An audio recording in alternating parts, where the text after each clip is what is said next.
Talk TV host Mike Graham is a right-wing headbanger at the best of times. But in a clash with Labour MP Charlotte Nichols, he's now revealed himself to be absolutely brainwormed. It all began when Nichols, MP for Warrington North, posted this on social media. Big chance of fuck the Tories for @JamieWebster94 @BHD and I can't lie, I absolutely love to see it. Love you, Warrington. Graham did not like that, as you can see from his comment here. The classy @UK Labour MP. I'm sure Mike Graham knows about class. After a bit of online back and forth tension between the two, Graham then invited Nichols onto his show to discuss the issue. And here's how that conversation began.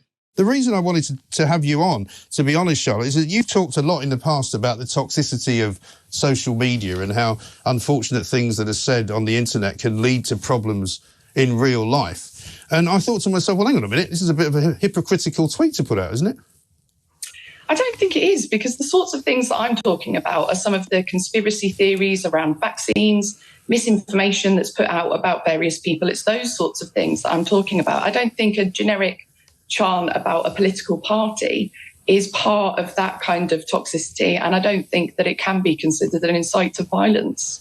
But don't you think that if you go around saying things like F the Tories, that will encourage people to hate the Tories and hate people who are Tories, instead of thinking about what it is that person is and what that person believes in? Because surely you wouldn't say that you want to, say F anybody who you don't agree with.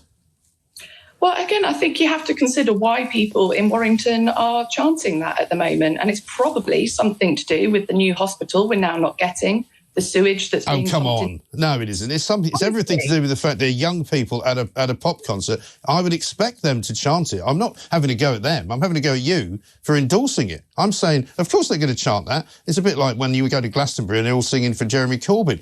You know, they're all champagne socialists. They've all got loads of money and they don't really understand the difference between tax and no tax. But at the end of the day, I would expect somebody in your position to be a bit more responsible.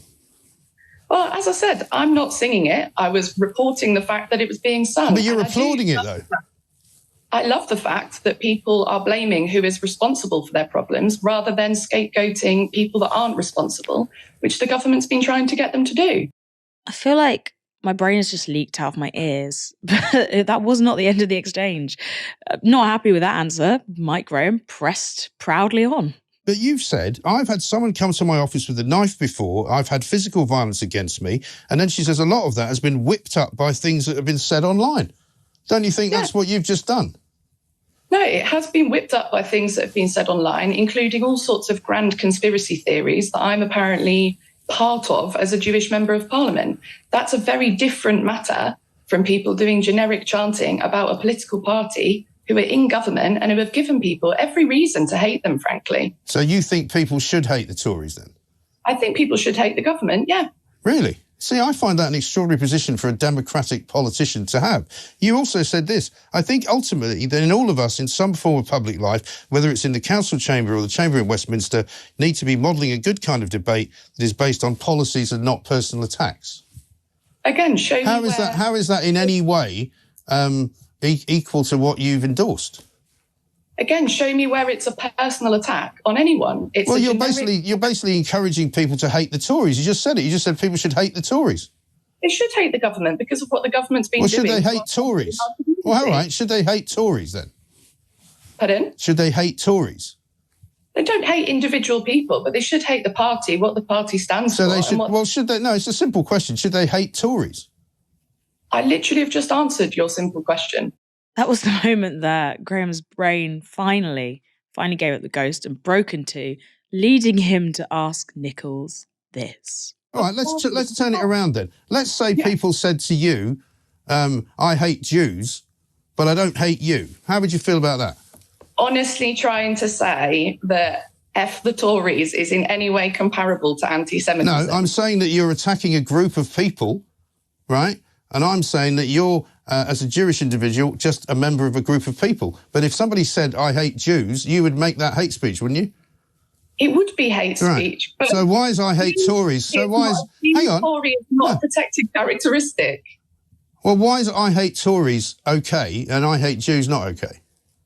Because the Tories are in government and have given people reason to hate them with their policies over the last 13 years. I think that's a lunatic assessment of the reality of the world. And it's no wonder that people go around abusing Tory MPs and abusing Labour MPs, because you are encouraging that environment. I'm absolutely not encouraging that. You should be saying to people that you should not hate individual MPs and you should not hate groups of people, surely. I have called out individual attacks on politicians from right across the political But why spectrum. do you think, if you say it's all right to hate Tories, why do you think Tories get a lot of hate?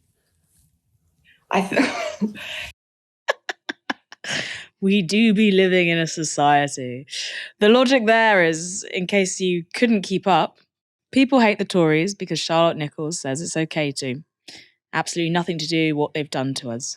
Has Mike Graham figured out how to grow concrete yet? Because that was the last time I saw him looking that stressed out and intellectually challenged. Obviously, completely incoherent, particularly when you consider the fact that no one, literally no one, traffics in the politics of hate in the way that the Tories do and their outriders on outlets like Talk TV, except the difference is that hate the Tories at a festival is just a chant, and it is an expression of legitimate anger at how the Conservatives have essentially destroyed every part of our urban and social infrastructure, have made the places that we live inhospitable. Whereas the kind of politics of hate that the Conservatives and Mike Graham traffic in actually kills people. It leads to people drowning in the Mediterranean. It leads to us leaving the refugee convention.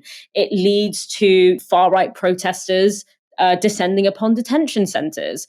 That kind of whipping up of hatred against powerless people is really the thing that we should be talking about if we want to talk about the politics of hate in 2023. I'm sure that Mike Graham has done endless segments trying to provoke hatred and anger against protesters, against Just Stop Oil protesters in particular, and would never take accountability if something actually happened to a protester, God forbid, of course. It really resonates with the kind of bullshit free speech stuff where free speech is weaponized as a way to essentially say, I have odious views and odious policies and want to do odious things that make other people's lives worse, particularly if they're trans people, they're black people, they're brown people, they're migrants. And I really don't want you to say anything about it that's going to make me feel bad about myself. And that's ultimately what Mike Graham's big honourable fight is. And I think actually Charlotte Nichols did a really good job there of not getting dragged in and really drawing the conversation back to where it needs to be, which is why are young people up and down the country saying fuck the Tories?